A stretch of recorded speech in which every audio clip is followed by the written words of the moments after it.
जय हिंद दोस्तों, स्वागत है आप सभी का आपके अपने परिवार द लॉजिकल साइंस में। मैं हूं आलोक सिंह आतिश और आज के इस वीडियो सेशन में हम लोग डिस्कस करने वाले हैं आरआरबी अपडेटेड साइंस एमसीक्यू के तीसरे क्लास की। जी हाँ दोस्तों, इससे पीछे के वीडियो सेशन में हम लोगों ने आरआरबी अपडेटेड साइंस एमसीक्यू का दूसरा क्लास देखा था। मेरे मित्र, जैसा कि आप सबों को मालूम है कि इस RRB updated science MCQ series में हम लोग ग्रुप डी 2022 में पूछे गए क्वेश्चन को डिस्कस कर रहे होते हैं। तो बिल्कुल हम लोग आज के इस सेशन में भी ग्रुप डी 2022 में पूछे गए क्वेश्चन को ही डिस्कस करेंगे, जो आपके आगामी सभी आरआरबी एग्जाम के लिए अत्यंत ही उपयोगी है। साथ ही आपकी जानकारी के लिए बताना चाहूंगा कि आज के इस सेशन का जो भी क्वेश्चन है उसका पीडीएफ आपको कहाँ मिलेगा, ये हमारे टेलीग्राम ग्रुप से मिल जाएगा, जिसका लिंक इस वीडियो के नीचे डिस्क्रिप्शन में दिया हुआ है, आप वहां से जाकर के ले सकते हैं। बहरहाल आइए अपने सेशन की शुरुआत करते हैं और चलते हैं पहले क्वेश्चन की तरफ। मेरे मित्र, आपका जो पहला क्वेश्चन है आज के इस सेशन का, क्वेश्चन नंबर 1, आपसे क्या पूछा जा रहा है? आपसे पूछा जा रहा है कि गहरे समुद्र में पानी का रंग नीला किसके कारण दिखाई देता है? ऑप्शन है आपका प्रकाश का प्रकीर्णन, दूसरा है प्रकाश का अपवर्तन, तीसरा है प्रकाश के परावर्तन और चौथा है प्रकाश के वर्ण विक्षेपण। मेरे मित्र, आप सबों को ये चीज बहुत ही अच्छे से मालूम है कि अगर हम लोग बात करें गहरे समुद्र में पानी के रंग का नीला दिखाई पड़ने का, या फिर हम लोग बात करें आकाश के रंग का नीला दिखाई पड़ने का, इन दोनों के लिए कौन जिम्मेवार होता है? आप कहते हैं सर प्रकाश का प्रकीर्णन जिम्मेवार होता है। दैट्स वाई हमारे इस क्वेश्चन का सही आंसर क्या हो जाएगा? ऑप्शन नंबर ए हो जाएगा। मेरे मित्र, ध्यान में रखेंगे कि प्रकाश के प्रकीर्णन को ही हम लोग इंग्लिश में क्या कहते हैं? तो सर स्कैटरिंग ऑफ लाइट कहते हैं। बहुत सारे मित्र यहाँ पे होंगे, वो कहेंगे कि सर ये स्कैटरिंग ऑफ लाइट क्या होता है? मेरे मित्र, बड़ा ही सरल सा चीज है। अभी आपका बहुत ज्यादा तेज धूप है और आप सभी अगर दोपहर के वक्त में अपने घर में आराम करते होंगे और आपका घर अगर खपरा वगैरह का बना हुआ है या फूस का है, या फिर आपके घर में वेंटिलेटर वगैरह है, तो आप लोग देखते होंगे कि अगर सनलाइट उस वेंटिलेटर से या आपके रूफ के होल से अगर आपके रूम में आती है, रूम अंधेरा रहता है आपका, तो आप देखते हैं एक लाइन बना हुआ रहता है और उस लाइन में सर बहुत सारे जो धूल के कण हैं वो आपको चमकता हुआ दिखाई पड़ते हैं। ऐसा इसलिए होता है कि सर आपके रूम में जो डस्ट पार्टिकल्स होते हैं, वो जो सनलाइट आ रही होती है अंदर, उसको वो डस्ट पार्टिकल्स एब्जॉर्ब कर लेती है, अवशोषित कर लेती है और फिर चारों तरफ उसे क्या करती है? बिखेर देती है। और ये घटना क्या कहलाता है? प्रकाश का प्रकीर्णन कहलाता है। मतलब क्या हुआ कि प्रकाश के कणों को किसी अदर कण या किसी अन्य कणों के द्वारा अवशोषित कर उसे चारों तरफ बिखेर देने की प्रक्रिया प्रकीर्णन कहलाती है। या और सरल शब्दों में कह सकते हैं, प्रकाश की किरणों को कणों के द्वारा अवशोषित कर चारों तरफ बिखेरने की प्रक्रिया प्रकाश का प्रकीर्णन कहलाती है।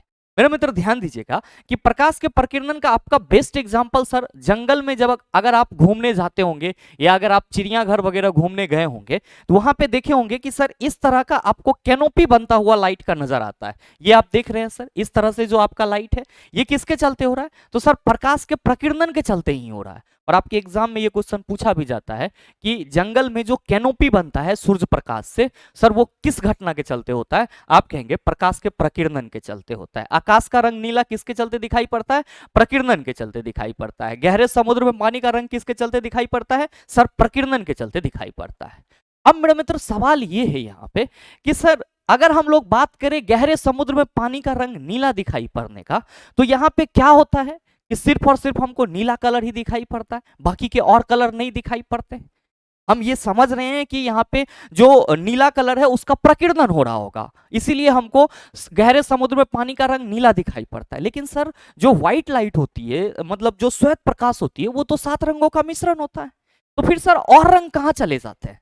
मेरे मित्र, आप सभी ध्यान में रखेंगे, इस चीज को समझने के लिए आपको थोड़ा सा अलग अलग रंगों के तरंगदैर्घ्य को समझना होगा। इसमें कहीं से कोई शक नहीं है कि आप सबों को यह चीज मालूम नहीं है कि अगर हम लोग बात करते हैं विजिबल लाइट की, अगर हम लोग किसकी बात करते हैं? विजिबल लाइट की, तो हम लोग क्या कहते हैं कि गुरुजी जो विजिबल लाइट का हम लोग रेंज लेते हैं वो 420 से 750 नैनोमीटर तक लेते हैं। मतलब इस रेंज में जो कुछ भी लाइट की किरणें आती है उन सभी को हम लोग देख सकते हैं। और आप सबों को मालूम है कि अगर हम लोग विजिबल लाइट की बात करते हैं तो कौन कौन आ जाता है? Red, orange, yellow, green, blue, indigo, violet.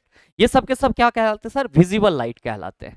मेरे मित्र, आप सबों को ये चीज भी मालूम है कि जो लाइट होती है उसकी अपनी एक वेवलेंथ होती है, तरंगदैर्घ्य होती है। तरंगदैर्घ्य बोले तो सर हम लोग कहते हैं सर तरंगदैर्घ्य जो होती है वो एक्चुअली में तरंगों की लंबाई होती है। और जितने भी आपका विजिबल लाइट रेज है उन सभी की अपनी क्या है सर? लंबाई है, जिसको हम लोग उसके वेवलेंथ के रूप में जानते हैं। और आप सभी क्या कहते हैं कि सर जो सबसे ज्यादा वेवलेंथ की बात करते हैं तो रेड कलर का हम लोग लिखते हैं, फिर उससे कम ऑरेंज का, उससे कम सर येलो, उससे कम ग्रीन और उससे कम ब्लू, फिर सर तो सर इंडिगो, उसके बाद हम लोग क्या कहते हैं सर वायलेट कहते हैं। मेरे मित्र आप सभी ध्यान में रखना, यहाँ पे क्या होता है कि आप जो देख रहे हैं सर ये आपका ब्लू कलर यहाँ पे है, इससे ऊपर आपको जितने भी लाइट रेज दिखाई पड़ रहे हैं या जितने भी कलर दिखाई पड़ रहे हैं चिला जी, इन सभी का तरंगदैर्ध्य ब्लू रंग के तरंगदैर्ध्य से क्या है सर ज्यादा है। क्या कहेंगे कि sir red orange yellow green in सभी का तरंगदैर्ध्य ब्लू कलर के तरंगदैर्ध्य से क्या है ज्यादा है। और मेरे मित्र आप सभी ध्यान में रखेंगे कि समुद्र के अंदर गहरे पानी की जब हम लोग बात कर रहे होते हैं तो आप कहेंगे सर पानी भी मॉलिक्यूल्स है, यानी कि ये अणु होता है और जाहिर सी बात है कि इसके भी कण होते हैं। मेरे मित्र आप सभी ध्यान में रखेंगे कि जैसे ही पानी पे क्या होता है तो सर सनलाइट पड़ता है, पानी क्या करती है या पानी के कण क्या करते हैं तो सर जो ग्रेटर वेवलेंथ वाले कलर होते हैं यानी कि जिसकी तरंगदैर्ध्य ज्यादा होती है उसको वो बहुत तेजी से अवशोषित कर लेता है, बहुत मजबूती से अवशोषित कर लेता है। जबकि जो आपका मतलब लाइटर वेवलेंथ वाला होता है यानी कि आप कह सकते हो शॉर्टर वेवलेंथ यानी कि कम वेवलेंथ वाला जो लाइट रेज होता है उसको पानी के कण बहुत तेजी से अवशोषित नहीं कर पाते हैं, क्योंकि ग्रेटर वेवलेंथ ज्यादा वेवलेंथ वाले रंगों का पानी के कणों के द्वारा बहुत तेजी और मजबूती से अवशोषित कर लिया जाता है, जिस वजह से आपको ये सभी रंग पता नहीं चल पाते हैं। बल्कि जबकि आपको जो ब्लू कलर दिखाई पड़ता है सर इसका क्या होता है तो सर इसका कम अवशोषण होता है पानी के कणों के द्वारा, इसीलिए आपको ये क्या दिखाई पड़ते हैं तो सर गहरे समुद्र में पानी का रंग नीला दिखाई पड़ता है। मेरे मित्र प्रकाश के अपवर्तन कहने की कोई जरूरत नहीं है, आप सभी समझ रहे होंगे कि जब प्रकाश की किरण एक माध्यम से दूसरे माध्यम में जाती है तो वो कुछ मुड़ जाती है, ये घटना प्रकाश का अपवर्तन कहलाती है। सिंपल लैंग्वेज में bending of light rays is known as refraction of light. प्रकाश का परावर्तन bouncing back of light rays, प्रकाश की किरणों का किसी सतह से टकराकर लौटने की जो घटना होती है वो क्या कहलाता है प्रकाश का परावर्तन कहलाता है। और मेरे मित्र प्रकाश की किरणों का या श्वेत प्रकाश का अपने 7 रंग में विभक्त हो जाने की घटना डिस्पर्सन ऑफ लाइट यानी कि प्रकाश का वर्ण विक्षेपण कहलाती है। जो आपका व्हाइट लाइट 7 रंगों में टूटता है सर वो 7 रंग क्या है तो सर विबग्योर लिखते हैं, violet indigo blue green yellow orange red. और साथ ही आप सभी ध्यान में रखिएगा कि सबसे ज्यादा तरंगदैर्ध्य वाली प्रकाश की किरण कौन सी होगी लाल, और सबसे कम किसकी होगी सर वायलेट की होगी। मेरे ख्याल से आप क्वेश्चन को बखूबी समझ पाए होंगे। आइए बात करते हैं अगले क्वेश्चन की। क्वेश्चन नंबर 2 है चला, रासायनिक समीकरणों को संतुलित करने की आवश्यकता क्यों पड़ती है। हम लोग को लगता है कि सर संतुलित करते हैं ये एक मजाक है, मेरे मित्र मजाक नहीं है, केमिस्ट्री के लॉ के अकॉर्डिंग होता है। ध्यान दीजिएगा, ऑप्शन है कि स्थिर अनुपात के नियम को संतुष्ट करने के लिए, दूसरा है द्रव्यमान संरक्षण के नियम को संतुष्ट करने के लिए, तीसरा अभिकारक और उत्पादों के उन द्रव्यमानों के अनुपात को दर्शाने के लिए जिनमें से अभिक्रिया करते हैं, और चौथा है कि अभिकारकों और उत्पादों के उन आयतनों के अनुपात को दर्शाने के लिए जिनसे अभिक्रिया करते हैं। मेरे मित्र सबसे पहला चीज तो आपको यह समझना होगा कि सर किसी भी केमिकल रिएक्शन में होता क्या है या उसके कौन कौन से पार्ट होते हैं। मेरे मित्र आप सभी ध्यान में रखेंगे कि अगर हम लोग किसी भी केमिकल रिएक्शन की बात करते हैं, मतलब क्या कि किसी भी रासायनिक अभिक्रिया की बात करते हैं, तो हम सभी क्या कहते हैं, हम सभी कहते हैं कि सर रासायनिक अभिक्रिया में 2 महत्वपूर्ण पार्ट होते हैं। पहला होता है हमारा रिएक्टेंट और दूसरा हमारा क्या होता है सर प्रोडक्ट होता है। मेरे मित्र आप सभी ध्यान में रखना कि रिएक्टेंट को हम लोग क्या कहते हैं, रिएक्टेंट को हम लोग अभिकारक कहते हैं। क्या कहते हैं सर, अभिकारक कहते हैं। और ध्यान में रखेंगे कि अभिक्रिया किसके बीच होती है, अभिकारकों के बीच होती है। प्रोडक्ट माने क्या हुआ सर, प्रतिफल हुआ, मतलब अभिक्रिया के बाद जो हमको मिलेगा वो क्या होगा सर, प्रतिफल होगा। अभिक्रिया के बाद जो चीज हमको मिलेगा वो क्या होगा, प्रतिफल होगा। तीर चिन्ह का जो लेफ्ट साइड होगा वो रिएक्टेंट को बताएगा, तीर चिन्ह का राइट साइड प्रोडक्ट को बताएगा। तीर चिन्ह का लेफ्ट साइड रिएक्टेंट को बताएगा, राइट साइड प्रोडक्ट को बताएगा। मेरे मित्र अगर हम यहाँ पे एक एग्जांपल की बात करें, एक रिएक्शन की बात करें, जैसे अगर हम आपको ये बोले कि चला जी हाइड्रोजन प्लस आपका जो नाइट्रोजन है, हाइड्रोजन और जो आपका नाइट्रोजन है ये अभिक्रिया करके क्या बना लेता है, तो सर ये अभिक्रिया करके आपका 2NH3 अमोनिया बना लेता है। जब हाइड्रोजन और नाइट्रोजन आपका रिएक्ट होते हैं, यानी कि जब आपका N2, सॉरी हम रिएक्शन थोड़ा गलत लिख दिए, चला यहां पे होगा N2 प्लस H2 क्या बनाएगा सर, 2NH3 अमोनिया बना लेगा।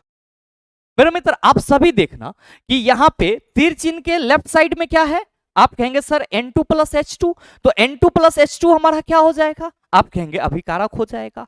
और यहाँ पे प्रोडक्ट हमारा क्या है, तो गुरुजी हमारा प्रोडक्ट 2NH3, ये क्या है, तीर चिन्ह के राइट साइड में, तो N2 प्लस H2 अभिकारक हो गए सर, प्रतिफल हमारा 2NH3 हो गया। सवाल ये है कि गुरुजी यहां पे हम लोग संतुलित भी करते हैं और असंतुलित की भी बात करते हैं। संतुलन की स्थिति में आप क्या कहते हैं, संतुलन की स्थिति में कहते हैं कि सर जब किसी रासायनिक अभिक्रिया में अभिकारक और प्रतिफल दोनों और परमाणु की संख्या समान होती है तो उसे संतुलित रासायनिक समीकरण माना जाता है, और अगर अभिकारक और प्रतिफल दोनों और परमाणु की संख्या समान नहीं होती तो उसे असंतुलित माना जाता है। सवाल यह है कि सर हम संतुलित करते ही क्यों हैं।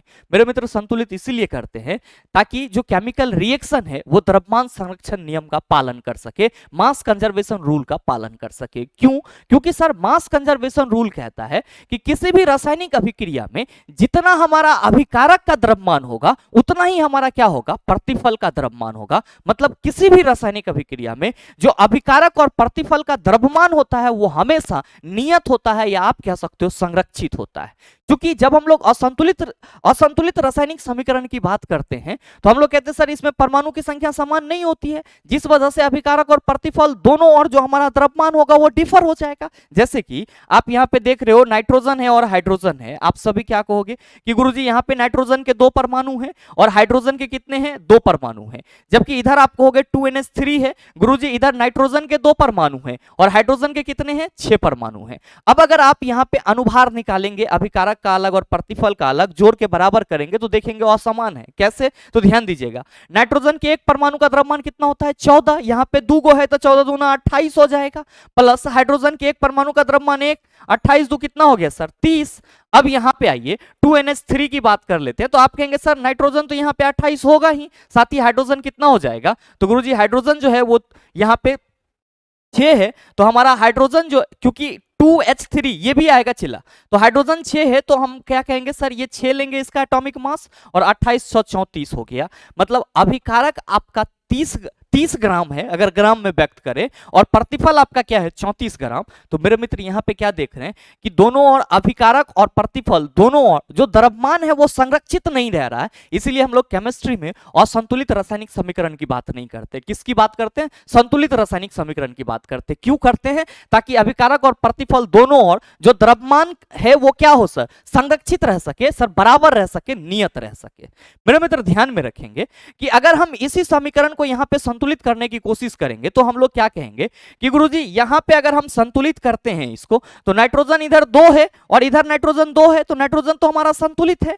हाइड्रोजन इधर कितना है सर, 6, लेकिन इधर हाइड्रोजन कितना है सर, तो सर 2, यहाँ पे अगर हम 3 लगा दें तो आप कहेंगे N2 प्लस 3H2 2NH3, ये संतुलित हो गया। अब मेरे मित्र ध्यान देना कि पहले आपका हाइड्रोजन 2 था तो आपने परमाणु द्रव्यमान हाइड्रोजन का 2 लिया, अब इधर 6 हो गया, तो आप कहेंगे सर 28 प्लस 6, देखिए आपका अभिकारक और प्रतिफल दोनों और जो आपका द्रव्यमान है इधर भी 34 ग्राम, इधर भी 34 ग्राम।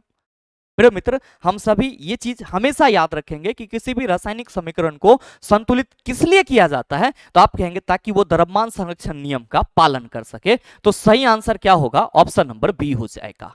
आपके मन में आ रहा होगा कि गुरुजी ऑप्शन में तो स्थिर अनुपात का नियम भी है, तो मेरे मित्र आप सभी ध्यान में रखना, स्थिर अनुपात का नियम और द्रव्यमान संरक्षण का नियम, ये दोनों ही नियम क्या होते हैं सर, रासायनिक संयोजन के नियम कहलाते हैं। यानी कि किसी भी रासायनिक अभिक्रिया में जो अभिकारक आपस में अभिक्रिया करके प्रोडक्ट का निर्माण करते हैं वो किसके अकॉर्डिंग करते हैं सर, स्थिर अनुपात के नियम और द्रव्यमान संरक्षण के नियम के अकॉर्डिंग करते हैं, और इसीलिए इन दोनों लॉ को हम लोग क्या कहते हैं, रासायनिक संयोजन का नियम कहते हैं। मेरे मित्र आप कहेंगे कि सर तीसरे ऑप्शन में अभिकारक और उत्पाद, तो अभिकारक और उत्पाद क्या होता है मैंने आपको अच्छे से बता दिया है, बस एक और चीज ध्यान में रखिएगा, स्थिर अनुपात का नियम किसने दिया, प्राउस्ट ने, द्रव्यमान संरक्षण का नियम किसने दिया, लैबोजियर ने दिया। ना हो तो मैं यहाँ पे लिख दे रहा हूं सर, स्थिर अनुपात का नियम किसने दिया, प्राउस्ट, द्रव्यमान संरक्षण का नियम किसने दिया, लैबोजियर ने दिया।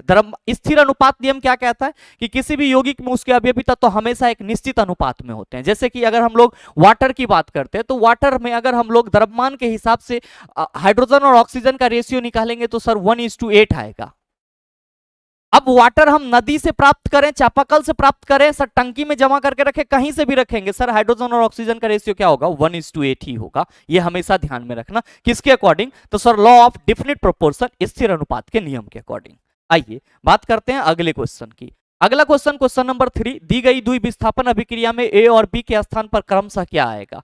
मेरे मित्र ए और बी आपका दिया हुआ है, जबकि प्रोडक्ट के रूप में सिल्वर ब्रोमाइड और पोटेशियम नाइट्रेट है। याद रखिएगा, जब भी इस तरह की क्वेश्चन आएगी कैसे सॉल्व करेंगे, तो हम लोग देखेंगे कि सर चूंकि डबल डिस्प्लेसमेंट रिएक्शन की बात की जा रही है, तो यहां पे जो हमारा अभिक्रिया हो रहा होगा वो किसके चलते हो रहा होगा, आप कहेंगे आयनों के विनिमय के चलते। किसके चलते चला, आयनों के विनिमय के चलते, एक्सचेंज ऑफ आयन के चलते। आप क्या कहेंगे कि सर आयन के विनिमय के चलते जो अभिक्रिया होगी तो बनेगा भी तो आयनिक कंपाउंड ही। मैंने आपको कई बार बताया किसी भी फॉर्मूला का पहला पार्ट पॉजिटिव, लास्ट वाला पार्ट नेगेटिव होता है। तो सर Ag हमारा पॉजिटिव होगा, ब्रोमाइड हमारा क्या होगा, ब्रोमीन हमारा नेगेटिव होगा। यहाँ पे पोटेशियम पॉजिटिव, नाइट्रेट हमारा क्या होगा सर, पॉजिटिव होगा। चूंकि ये जो आपका पॉजिटिव और नेगेटिव का कॉम्बिनेशन बना है, ये कहीं ना कहीं अभिकारक के कॉम्बिनेशन से बना है। आप क्या कहेंगे कि सर अगर हम लोग यहाँ पे इसको जोड़ के देखना चाहें तो हम कहेंगे कि प्लस प्लस तो ना जुटेगा, अब माइनस माइनस ना जुटेगा, प्लस माइनस वाला के साथ जाएगा और सर माइनस प्लस वाला के साथ आएगा। तो सर Ag जो है वो किसके साथ जुटेगा, Ag NO3 के साथ जुट जाएगा। तो मेरे मित्र ध्यान दीजिएगा कि ये आपका A जो है ये क्या हो जाएगा, AgNO3 हो जाएगा। अब ध्यान दीजिएगा कि ये जो आपका पोटेशियम है ये किसके साथ जुटेगा सर, ब्रोमीन के साथ जुटेगा। तो जो B है आपका वो क्या हो जाएगा सर, KBr हो जाएगा, सॉरी KBr हो जाएगा, KBr हो जाएगा। इसको क्या पढ़ते हैं, सिल्वर नाइट्रेट, इसको क्या पढ़ते हैं, पोटेशियम ब्रोमाइड।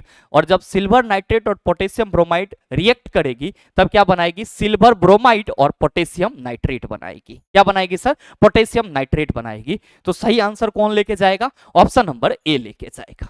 आइए बात करते हैं अगले क्वेश्चन की। मेरे मित्र अगला क्वेश्चन है क्वेश्चन नंबर 4, आपसे पूछा जा रहा है कि मानव वृक्क में वृक्काणु के नलिकानुमा भाग द्वारा आरंभिक निस्यंद से इनमें से किन पदार्थों का चयनात्मक पुनः अवशोषण कर लिया जाता है। ऑप्शन है लवण, ग्लूकोज, वसा और जल। दूसरा ऑप्शन है ग्लूकोज, जल, अमीनो अम्ल और प्रोटीन। तीसरा है ग्लूकोज, जल, लवण और अमीनो अम्ल। और चौथा है जल, ग्लूकोज, लवण और प्रोटीन। क्या होगा इसका आंसर। मेरे मित्र सीधे सीधे आपसे क्वेश्चन ये करा जा रहा है कि नेफ्रॉन की जो नलिका होती है, नेफ्रॉन की जो नलिका होती है जिसको हम लोग वृक्क नलिका या फिर वृक्काणु भी कहते हैं, उसके द्वारा जो आपका फिल्ट्रेशन होती है, आरंभिक फिल्ट्रेशन होती है, उसके बाद उस वैसे कौन कौन से महत्वपूर्ण पदार्थ होते हैं जिसको वो आपका जो वृक्क नलिका है अवशोषित कर लेती है, ये चीज आपको बताना है। सिंपल क्वेश्चन क्या है कि जो मानव वृक्काणु का नलिकानुमा भाग होता है उसमें आरंभिक निस्यंदन के बाद ऐसे कौन कौन से पदार्थ होते हैं जिसको अवशोषित कर लिया जाता है। आप कहेंगे सर ये चीज हमको कैसे पता चलेगा। मेरे मित्र आसानी से पता चलेगा, और आप सभी ध्यान में रखेंगे कि जब भी हम लोग अपने शरीर के उत्सर्जन तंत्र की बात करते हैं तो सर उसमें हम लोग किसको रखते हैं, तो सर मुख्य रूप से किडनी की बात करते हैं। किसकी बात करते हैं सर, किडनी यानी कि वृक्क की बात करते हैं। इसमें कहीं से कोई शक नहीं है कि आप सबों को ये मालूम ना हो कि किडनी आपके शरीर में बन रहे अपशिष्ट पदार्थों को क्या करती है सर, बाहर निकालने का काम करती है। किस रूप में, आप कहते हो सर यूरिन के रूप में। मेरे मित्र आप सभी ध्यान में रखना कि जो किडनी होता है उसकी संरचना कैसी होती है, तो आप सभी ध्यान में रखेंगे जो किडनी है उसकी संरचना आपको कुछ इस तरीके का दिखाई पड़ता है। आप सभी ध्यान में रखना कि किडनी का ये पार्ट जो आप देख रहे हैं इस वाले संरचना को, ये आपका बाहरी व्यू है। बाहर से देखोगे चिल्ला किडनी ऐसने लगेगा, और ध्यान में रखना इसका बाहरी व्यू कैसा लग रहा है। आप कहोगे सर अगर यहां से एगो बीच में लाइन खींच दीजिए तो लगेगा उत्तल दर्पण जैसे। तो याद रखिएगा आप हमेशा क्या कि किडनी का बाहरी संरचना कैसा दिखता है, उन्नतोदर दिखता है। कैसा दिखता है, उन्नतोदर दिखता है। और साथ ही मेरे मित्र अगर हम आंतरिक संरचना की बात करते हैं, जब इसको आप काटेंगे सर, आधा करेंगे, तो आंतरिक संरचना आपको कुछ इस तरीके का दिखाई पड़ेगा। आप कहेंगे सर यहां पे भी एगो लाइन खींच दीजिएगा तो हो जाएगा अवतल दर्पण की तरह। तो मेरे मित्र आप सभी ध्यान में रखना कि ये वाला जो संरचना है इसको क्या बोला जाता है, नतोदर सतह बोला जाता है। मतलब ये हुआ कि किडनी का बाहरी सतह, किडनी का बाहरी व्यू उन्नतोदर होता है और आंतरिक व्यू कैसा होता है, नतोदर होता है। मेरे मित्र आप सभी ध्यान में रखेंगे कि किडनी की संरचनात्मक और क्रियात्मक इकाई किसे बोला जाता है सर जी, नेफ्रॉन को बोला जाता है, जिसको क्या बोलते हैं हम लोग सर, वृक्काणु बोलते हैं। मतलब किडनी का निर्माण सर इसी नेफ्रॉन के थ्रू होगा, और किडनी के द्वारा जितने भी कार्य किए जाएंगे? सर इसी नेफ्रॉन के द्वारा किए जाएंगे। आप कहेंगे कौन से नेफ्रॉन? तो मेरे मित्र आप सभी ध्यान में रखेंगे कि इस किडनी की जो संरचनात्मक और क्रियात्मक इकाई नेफ्रॉन होती है, उसकी संरचना आपको कुछ इस तरीके का दिखाई पड़ता है। आप सभी ध्यान में रखना कि जो नेफ्रॉन होता है, इसमें एक सबसे महत्वपूर्ण पार्ट बोमेन कैप्सूल होता है, जिसे हम लोग क्या कहते हैं? बोमेन संपुट कहते हैं। मेरे मित्र ये बोमेन संपुट क्या होता है? तो सर एक प्यालीनुमा संरचना होती है और इसमें क्या रहते हैं सर? ग्लोमेरुलस रहते हैं, जो कि क्या होते हैं? एक तरह से सर फिल्टर के तरह कार्य करते हैं। मेरे मित्र आप सभी ध्यान में यहां पे ये रखेंगे कि ये जो आपका नेफ्रॉन है, इसके द्वारा 3 स्टेप में आपके शरीर से उत्सर्जित पदार्थों को बाहर निकालने का काम किया जाता है। पहला होता है ग्लोमेरुलर फिल्ट्रेशन, दूसरा होता है आपका ट्यूबुलर रीएब्जॉर्प्शन, तीसरा होता है आपका ट्यूबुलर सेक्रेशन। मेरे मित्र ग्लोमेरुलर फिल्ट्रेशन में क्या होता है? तो सर जो रक्त के साथ अपशिष्ट पदार्थ होते हैं वो एफरेंट एट्रियोल यानी कि अभिवाही धमनिका के द्वारा क्या होता है? तो सर इस ग्लोमेरुलर फिल्टर में आता है, यानी कि बोमेन कैप्सूल में आता है, जहां पे क्या रहता है सर? छन्ना जैसा ग्लोमेरुलस रहता है। चूंकि यहां पे सर जो बोमेन कैप्सूल का ये पीछे वाला हिस्सा है सर, ये बहुत ज्यादा क्या होता है सर? ये फ्रंट, सॉरी पीछे वाला हम कह रहे हैं, ये जो फ्रंट वाला हिस्सा है आप क्या देख रहे हैं सर? बहुत ज्यादा नैरो है। मेरे मित्र नैरो होने की वजह से यहाँ पे दाब क्या होता है? ज्यादा लगता है, जिस वजह से यहाँ पे जो फिल्ट्रेशन की प्रक्रिया होती है वो क्या होती है सर? उच्च दाब पे होती है और इसको हम लोग अल्ट्रा फिल्ट्रेशन कहते हैं। मेरे मित्र यहां से जो आपका ब्लड फिल्टर होता है वो क्या होता है? तो सर फिर फिल्टर होने के बाद ये आपका यहां आ जाता है। ध्यान में रखेंगे कि ये जब ये यहां आता है तो आप देख रहे हैं कि ये इस तरह की एक ट्यूब जैसी संरचना बनी हुई है, जिसको हम लोग क्या कहते हैं? हेनले लूप कहते हैं। क्या कहते हैं? हेनले लूप कहते हैं। यहां पे क्या होता है? तो सर यहां से जो आपका मतलब वैसा ब्लड आया जिसमें बहुत सारे अपशिष्ट मटेरियल थे, वो ग्लोमेरुलर में क्या हुआ? छन गया। उसमें जो कुछ भी था अपशिष्ट पदार्थ जिसको बाहर निकलना था वो छन गया उसमें। अब वो कहां पे आया सर? जैसे वो हेनले लूप से गुजरता है तो इसके थ्रू क्या होता है? तो सर जो आपका मतलब पहले निस्यंदित हुआ था, पहले फिल्टर हुआ था ब्लड, उसमें जो सर उपयोगी ग्लूकोज होते हैं, जल होते हैं, अमीनो अम्ल होते हैं, जो फैट के मॉलिक्यूल्स होते हैं, उन सभी को क्या किया जाता है सर? अवशोषित कर लिया जाता है, जिसको हम लोग क्या कहते हैं? Tubular reabsorption. क्यों? क्योंकि सर ये जो है ये किसके थ्रू अवशोषित होती है? तो इस नलिका के थ्रू अवशोषित होती है, इसीलिए इसको हम लोग क्या कहते हैं सर? ट्यूबुलर रीएब्जॉर्प्शन कहते हैं। क्या क्या इसमें अवशोषित किया जाता है? ग्लूकोज, जल, लवण और अमीनो अम्ल। ग्लूकोज, जल, लवण और अमीनो अम्ल। मेरे मित्र ध्यान में रखेंगे कि तीसरा स्टेप में होता है ट्यूबुलर सेक्रेशन।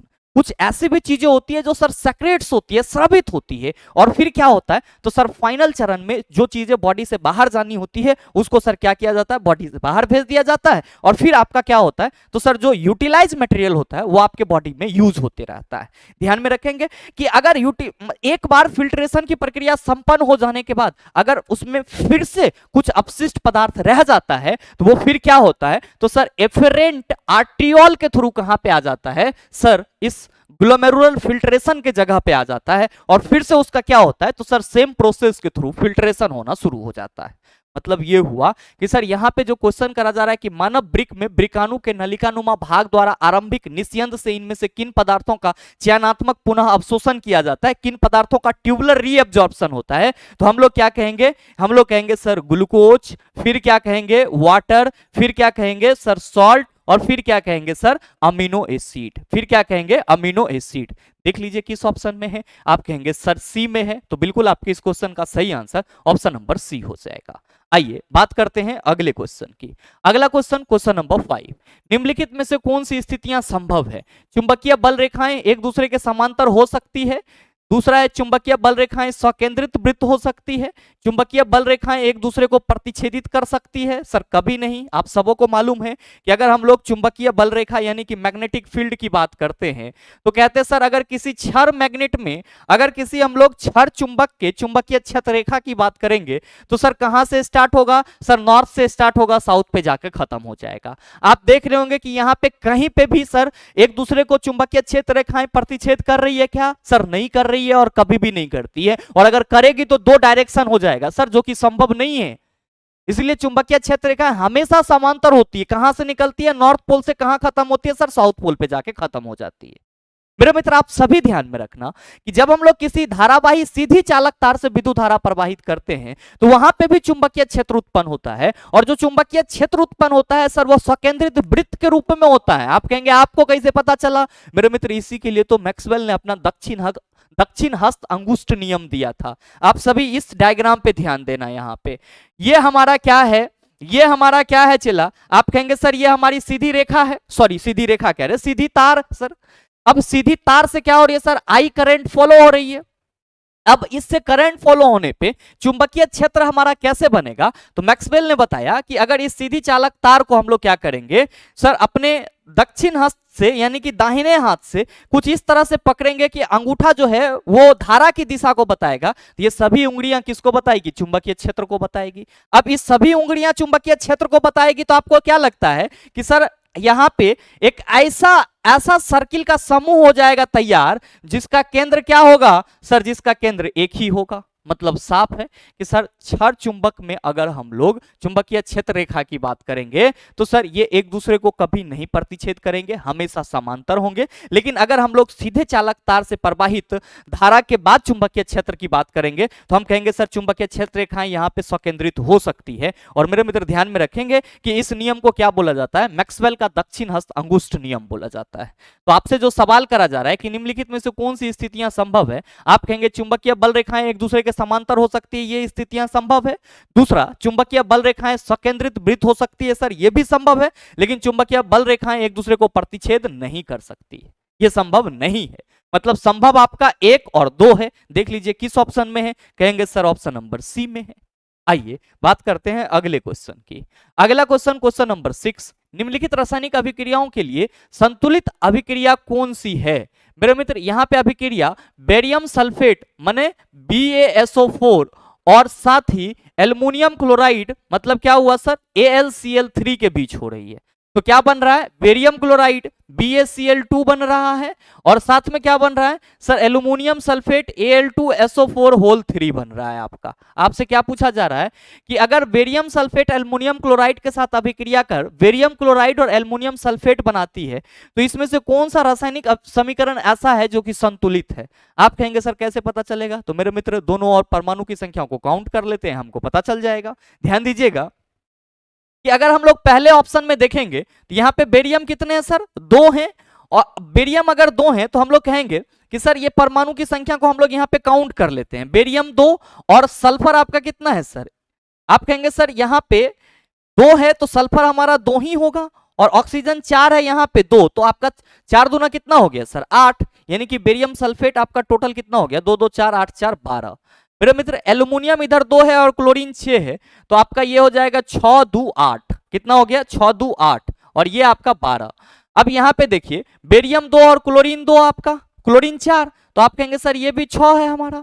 2 और 2 दूना 4 6। अब यहाँ पे आइए, आपका एल्युमिनियम कितना होगा सर जी? 2 होगा, और यहाँ पे SO4 का होल 3 है, मतलब सल्फर 3 गो, ऑक्सीजन कै गो सर? 12 गो। परमाणु जोड़ेंगे तो 12 3 15 2 17, और 17 6 23 इधर हो जाता है, जबकि 12 8 20। आप कहेंगे सर ये असंतुलित है, संतुलित नहीं है। आइए इधर जोड़िए 3BaSO4, तो सर यहाँ पे 3 बेरियम और सल्फर भी 3, ऑक्सीजन कितना? 12, तो आपका 3 3 6 और 12 12 6 कितना हो गया? 18। अब मेरे मित्र 2AlCl3 मतलब सर यहाँ पे 2 और ये 3 दूना 6, तो 6 2 8, 18 8 26 आपका अभिकारक हो गया। इधर आइए सर 3BaCl2 है, तो 3Ba 3 परमाणु तो ये हो ही गया, और सर 3 दूना 6, तो 6 3 9। अब मेरे मित्र यहाँ पे देखिए Al2SO4 होल 3 है। आप क्या कहेंगे कि गुरुजी एल्युमिनियम के 2 परमाणु और सल्फर के यहाँ पे तो वही होगा सर, मतलब 3, और ऑक्सीजन के 4 3 12, तो हम लोग कहेंगे 2 + 3 + 12। यहाँ पे कितना हो जाएगा ये सर? तो 3 2 5 और 12 5 17, और यहाँ पे ये हम नहीं जोड़ें क्या? अच्छा ठीक है 12 12 3 15 2 17, इधर 17 6 23 और 12 8 20, वो ऊपर तो नहीं है। अब नीचे भी 12 3 15 2 17, 12 3 15 2 17, और यहाँ पे कितना होगा? एल्युमिनियम 2 ठीक है, सल्फर आपका सल्फर 3 ठीक है, ऑक्सीजन 12 17 17 9 कितना होता है चला? 26, और 18 8 26। मतलब क्या हुआ कि सर दोनों और अभिकारक और प्रतिफल दोनों और परमाणु की संख्या समान है। इधर भी आपका 18 प्लस 8 26, इधर 9 और 17 कितना हो गया 26। मतलब सर संतुलित रासायनिक समीकरण हमारा क्या है, ऑप्शन नंबर बी है सर। क्या है सर, ऑप्शन नंबर बी। आप कहेंगे इसका कोई तरीका है, कोई तरीका नहीं है चेला जी। आपको संतुलित है या नहीं है ये परमाणु की संख्या को बराबर करके देखना ही होगा।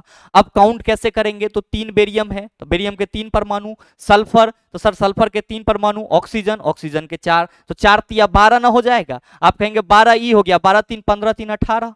अब देखना इधर 2 गो है तो आप कहेंगे 20, क्लोरीन का कितना सर 6 गो, तो 20 6 26। अब आओ इधर 3BaCl2, आप कहेंगे सर 3BaCl2 तो 3 बेरियम और क्लोरीन तो 6 9, Al2SO4 होल 3, एल्यूमिनियम 2 और सल्फर आपका कहेंगे 3 और ऑक्सीजन 12, तो 12 3 15 2 17 और 9 26। दोनों और परमाणु की संख्या समान। आइए अगला क्वेश्चन देखिए, क्वेश्चन नंबर 7।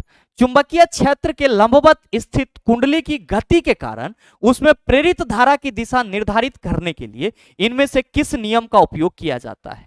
मेरे मित्र मैंने आपको पीछे के सेशन में तीनों लॉ के बारे में बताया है, आप जरा सा एक बार इस डायग्राम के माध्यम से यहां पे देख लीजिए इस तीनों लॉ को। 1 मिनट चला, ये गड़बड़ाएगा हमको मालूम था।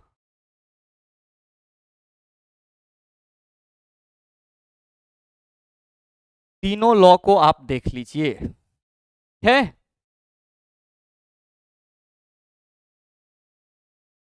यहां पे ए भाई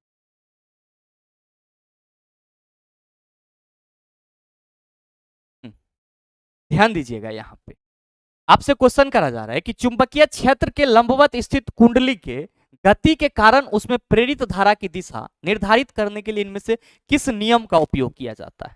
मेरे मित्र फ्लेमिंग दक्षिण हस्त नियम, फ्लेमिंग बाम हस्त नियम, मैंने आपको दोनों बताया है और हाल ही में बताया है।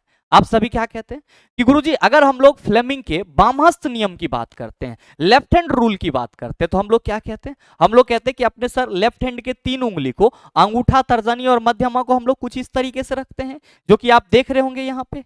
आप क्या कहते हैं कि सर अंगूठा जो है वो बल की दिशा को बताता है और जो हमारा ये तर्जनी है ये चुंबकीय क्षेत्र को बताता है और मध्यमा क्या करता है, तो सर विद्युत धारा की दिशा को बताता है। मेरे मित्र आप सभी ध्यान में रखना कि जो हम लोग यहाँ पे फ्लेमिंग के बामहस्त नियम की बात करते हैं, तो फ्लेमिंग के बामहस्त नियम से चला बल की दिशा का पता लगता है। ये चीज हमेशा ध्यान में रखिएगा कि फ्लेमिंग के बामहस्त नियम से हमको किसकी पता चलता है, सर बल की दिशा का पता चलता है। और मेरे मित्र इसीलिए फ्लेमिंग का जो बामहस्त नियम है इस पे कौन आधारित होता है, तो सर जो मोटर होते हैं वो आधारित होते हैं।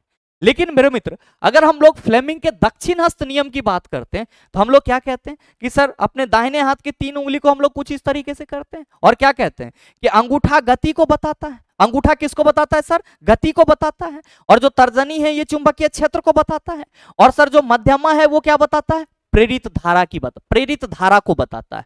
तो क्या कहिएगा कि सर जो हमारा फ्लेमिंग का दक्षिण हस्त नियम है इसका उपयोग हम लोग कहां पे करते हैं, तो सर प्रेरित धारा की दिशा को बताने के लिए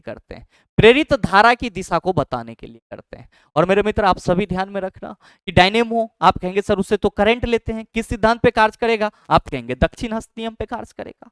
अब ये जो है इसको हम लोग कॉर्क स्क्रू रूल या फिर मैक्सवेल का दक्षिण हस्त अंगुष्ठ नियम भी कहते हैं।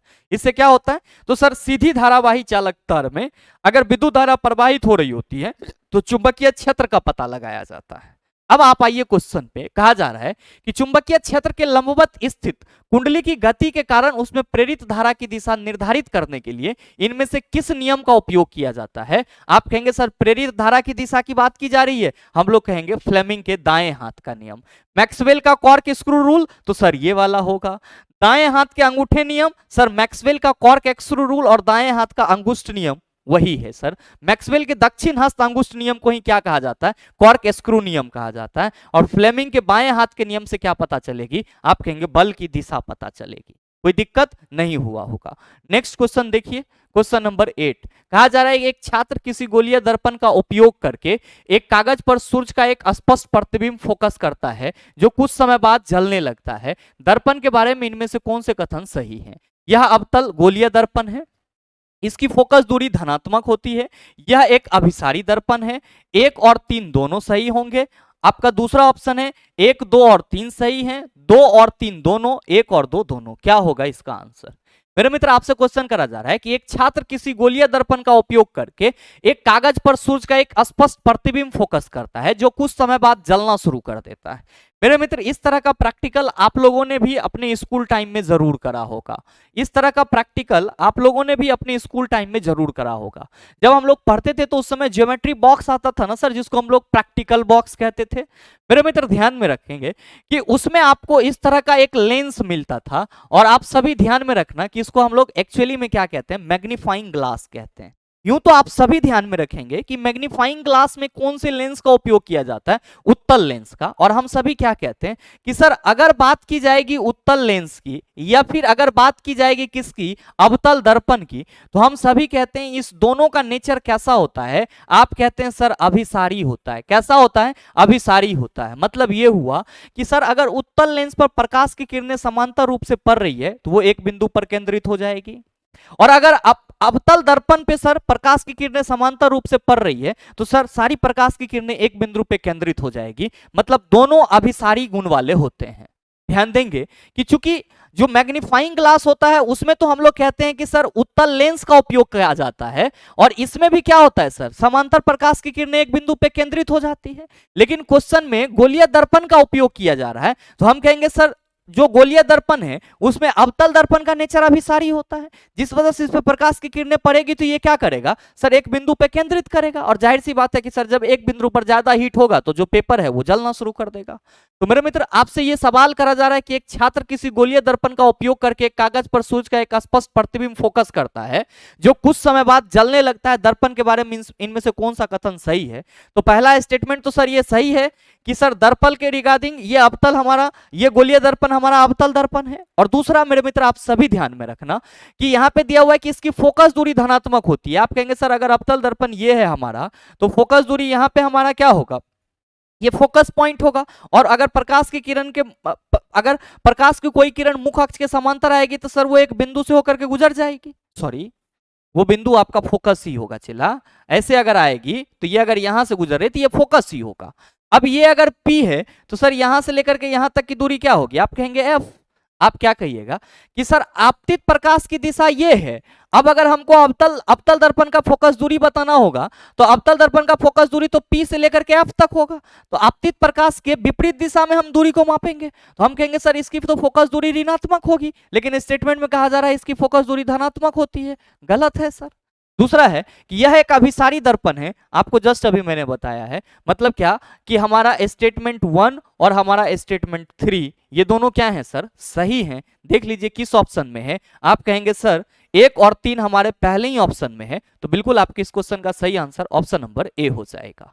आइए अगला क्वेश्चन देखिए, क्वेश्चन नंबर 9 कि यदि हम डैश में अमोनिया का विलयन मिलाते हैं तो एक सफेद अपक्षेप प्राप्त होता है। मेरे मित्र आपसे कहा जा रहा है कि इन चारों में से हम किस में अमोनिया का विलयन मिलाएंगे तो एक सफेद अपक्षेप प्राप्त होगा। तो मेरे मित्र आप सभी ध्यान में रखिएगा कि एल्यूमिनियम क्लोराइड के विलयन में अगर हम लोग क्या करते हैं NH4 को मिलाते हैं तो हमें क्या मिलता है NH4Cl। मतलब क्या, अमोनियम क्लोराइड जो कि क्या होता है एक सफेद अपक्षेप होता है। आइए अगला क्वेश्चन देखिएगा, क्वेश्चन नंबर 10 कहा जा रहा है कि निम्नलिखित में से कौन सी मानव कोशिका अपने आकार को बदलने की क्षमता रखती है। आप सबों को मालूम है कि अगर हम लोग यकृत की बात करते हैं तो हम लोग क्या कहते हैं कि सर जो यकृत होती है इसी को हम लोग लीवर बोलते हैं, और ये क्या करती है सर, बाइल जूस स्रावित करती है। क्या करती है सर, बाइल जूस स्रावित करती है, यानी कि पित्तरस स्रावित करती है। मेरे मित्र अगर हम आरबीसी की बात करते हैं तो कहते हैं सर ब्लड में होता है और इसमें न्यूक्लियस नहीं होता है। किसमें सर, मेमल्स और जितने भी स्तनधारी हैं सर उसके ब्लड में। और साथ ही इसकी जो स्ट्रक्चर होती है वो क्या होती है सर, नियमित होती है। जबकि अगर हम डब्ल्यूबीसी की बात करते हैं तो सर ये भी ब्लड में पाया जाता है, लेकिन इसका शेप क्या होता है, अनियमित होता है। ये अपने शेप को लगातार बदलते रहता है। तो सही आंसर ऑप्शन नंबर सी हो जाएगा, ऑप्शन नंबर सी हो जाएगा। नेक्स्ट है सर ब्रेन, मस्तिष्क कोशिका। तो आप लोग कहेंगे सर ये मस्तिष्क में पाया जाएगा। नेक्स्ट क्वेश्चन, क्वेश्चन नंबर 11, समूह 16 के निम्न में से किस तत्व में सर्वाधिक अधात्विक गुण होते हैं। मेरे मित्र इसके लिए आप आवर्त सारणी को देख लीजिए, कोई दिक्कत नहीं है। ये आपका आवर्त सारणी है। ध्यान दीजिएगा कि आवर्त सारणी में ये वाला ग्रुप आपका वर्ग 16 है और आपका एलिमेंट क्या है, सल्फर, पोलिनियम, सेलेनियम और ऑक्सीजन। मेरे मित्र आप सभी क्या कहेंगे कि गुरुजी आवर्त सारणी के वर्ग 16 में ये सभी तत्व पाए जाएंगे, और हम सबों को मालूम है कि आवर्त सारणी के किसी वर्ग में ऊपर से नीचे आने पर, आवर्त सारणी के किसी वर्ग में ऊपर से नीचे आने पर धातुई गुण में वृद्धि होती है। आवर्त सारणी के किसी वर्ग में ऊपर से नीचे आने पर किस में वृद्धि होती है, धातुई गुण में वृद्धि होती है। तो जाहिर सी बात है कि जैसे जैसे हम नीचे आएंगे तो धातुई गुण हमको ज्यादा मिलेगा, और टॉप की बात करेंगे तो सर अधात्विक गुण ज्यादा होगा। मेरे मित्र आपसे कहा जा रहा है कि समूह 16 के निम्न में से किस तत्व में सर्वाधिक अधात्विक गुण है। समूह 16 में सबसे टॉप पे कौन है, आप कहेंगे सर ऑक्सीजन, तो सबसे ज्यादा अधात्विक गुण किस में होगा, ऑक्सीजन में होगा। आइए अगला क्वेश्चन देखिएगा, क्वेश्चन नंबर 12। एक प्रकाश किरण दो माध्यमों को पृथक करने वाले एक इंटरफेस पर उसके अभिलंब के अनुदिश आपतित होती है।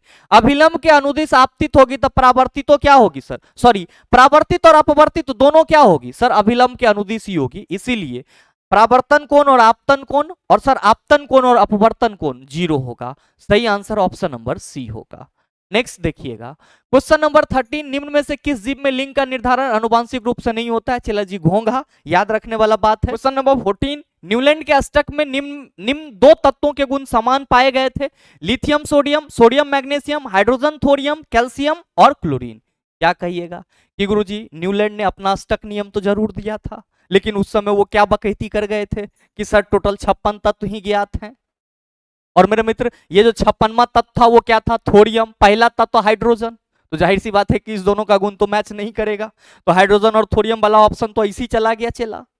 इसने क्या कहा था अपने रूल में कि अगर 1 से लेकर 8 तक तत्वों को क्या किया जाए, बढ़ते क्रम में उसके परमाणु द्रव्यमान के बढ़ते क्रम में सजाया जाए, तो प्रत्येक 8वें तत्व का गुण पहले से मैच करेगा। लेकिन हमारा न्यूलैंड के ऑक्टेव का जो पूरा सिद्धांत था उसके अनुसार पहला तत्व हाइड्रोजन और दूसरा थोरियम, तो दोनों तो मैच नहीं करेगा सर, एगो पहला तत्व हो जाएगा, एगो 56वां तत्व हो जाएगा। लेकिन मेरे मित्र ताजुब की बात यह है कि न्यूलैंड का ऑक्टेव रूल जो है वो कैल्शियम में तक लागू होता था, उसके बाद लागू नहीं हो रहा था। आप कहेंगे सर तक कैल्शियम और क्लोरीन वाला बात भी झूठे हो जाएगा, यहाँ पे बिल्कुल चेला ध्यान देना कि अब यहाँ सोडियम और मैग्नीशियम है। आप क्या कहेंगे कि सर एगो का एटॉमिक नंबर 11 होता है, एगो का 12 होता है, तो 8 के अंतर नहीं है, ये भी चला जाएगा। सर सही आंसर ऑप्शन नंबर ए हो जाएगा। आप कहिएगा सर यहाँ तो आप ऑप्शन एलिमिनेट कर दिए। मेरे मित्र ध्यान दीजिएगा, 1 से लेकर 8 तक सजाएंगे तो प्रत्येक 8वें का गुण पहले के जैसा होगा। लिथियम का एटॉमिक नंबर चला 3 और सोडियम का एटॉमिक नंबर कितना 11। अब 3 से लेकर 11 तक सजा लो और वहां पे देखो कि 3 से आप काउंट करना शुरू करते हो तो 11वां तक आपका सोडियम है या नहीं है, और अगर सोडियम है तो दोनों का प्रॉपर्टीज क्या होगा, मैच करेगा। आइए अगला क्वेश्चन देखिए, क्वेश्चन नंबर 15। आपसे पूछा जा रहा है कि एक गर्भ निरोधक तकनीक जो गर्भाशय के भीतर शुक्राणुओं के फेगोसाइटोसिस को बढ़ाता है वह कौन सी है। मेरे मित्र गर्भाशय के भीतर की बात की जा रही है, और ऑप्शन क्या दिया हुआ है, कंडोम का उपयोग, कॉपर टी का उपयोग, सर्जरी, गर्भ निरोधक गोलियों का उपयोग। तो आप सभी ध्यान में रखेंगे कि कॉपर टी को क्या किया जाता है, तो सर यूटेरस में फिट किया जाता है, और ये क्या करता है, तो सर मेल स्पर्म में जो जर्म सेल होते हैं उसको पूरी तरह से डिस्ट्रॉय कर देता है, खत्म कर देता है। और फेगोसाइटोसिस का मतलब क्या होता है सर, तो इसका मतलब ईटिंग सेल भी होता है। तो जो आपसे क्वेश्चन करा जा रहा है उसका सीधा आंसर क्या होगा, ऑप्शन नंबर बी हो जाएगा। Next question, question number 16। निम्नलिखित में से कौन सा ब्लीचिंग पाउडर का उपयोग नहीं है। पहला ऑप्शन है पेयजल को कीटाणु मुक्त बनाना, बिल्कुल उपयोग है सर। दूसरा है सोडा एसिड अग्निशामकों में, मेरे मित्र उपयोग नहीं है। सोडा एसिड फायर एक्सटिंग्विशर में, ब्लीचिंग पाउडर का नहीं सर, बेकिंग पाउडर का इस्तेमाल किया जाता है। नेक्स्ट है कई रासायनिक उद्योगों में ऑक्सीकरण अभिकर्मक के रूप में, सर ये तो इस्तेमाल किया जाता है। और साथ में केक बेकिंग सेकने हेतु, सर केक बनाने में भी ब्लीचिंग पाउडर का इस्तेमाल नहीं होता है।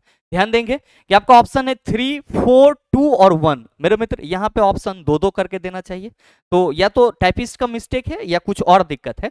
तो सही आंसर अगर हम लोग बात करेंगे तो यहाँ पे क्या होगा, सही आंसर हमारा 1 एवं 3 होगा। सही आंसर हमारा 1 एवं 3 होगा। और इस क्वेश्चन को हम लोग देख लेंगे सर इसके ओरिजिनल कॉपी से मिला करके कि इसका ऑप्शन क्या है। अभी के लिए आप लोग 1 और 3 मानेंगे। आंसर हम क्या करते हैं सर, एक सुधार देते हैं, 1 एवं 3 यहां पे लिख देते हैं, 1 एवं 3, और सही आंसर ऑप्शन नंबर डी हो जाएगा। आइए अगला क्वेश्चन देखिए, क्वेश्चन नंबर 17।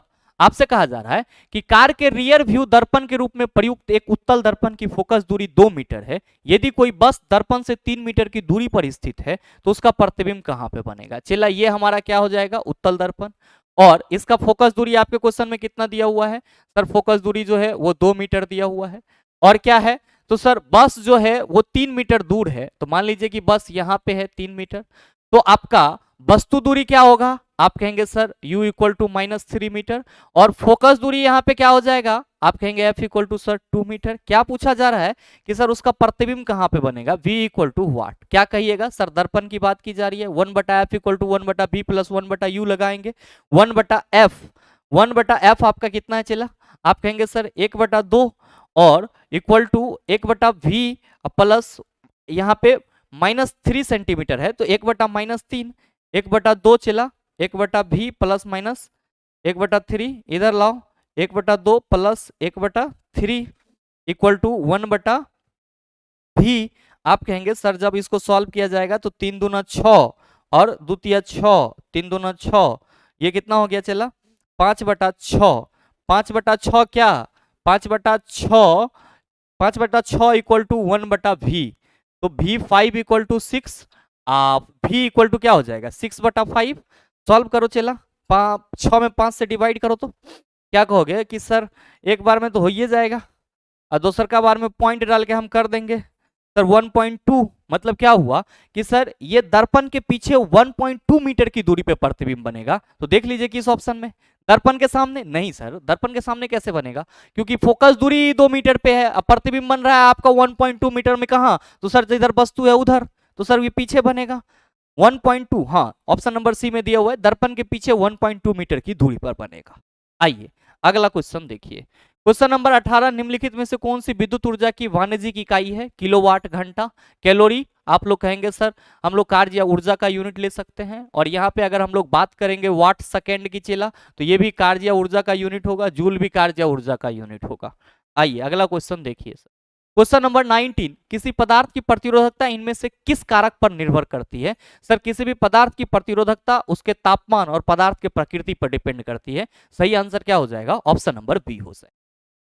साथ ही मेरे मित्र अगर आप में से कोई भी मित्र आगामी एएलपीएन टेक्नीशियन के लिए अपने लाइफ साइंस जो कि सीबीटी 1 में पूछे जाने हैं और साथ ही basic science and engineering drawing इसको पूरी तरह से कंप्लीट करना चाहते हैं तो मेरे मित्र आप सभी का स्वागत रहेगा इस एएलपीएन टेक्नीशियन कॉम्बो बैच में। ध्यान में रखिएगा इसमें आपको सीबीटी 1 और सीबीटी 2 दोनों के लिए life science plus basic science and engineering drawing करवाया जाएगा। इसके फीचर्स आपको क्या रहेंगे तो सर रिकॉर्डेड क्लासेस रहेगा, थ्योरी प्लस न्यूमेरिकल दोनों रहेगा, चैप्टर वाइज पीडीएफ पीवाईक्यू का ई बुक रहेगा, और साथ ही मेरे मित्र ये कोर्स आपको कहाँ मिलेगा, ये हमारे द लॉजिकल साइंस एप्लीकेशन पे मिल जाएगा, आप गूगल प्ले स्टोर पे जाकर के सर्च कर सकते।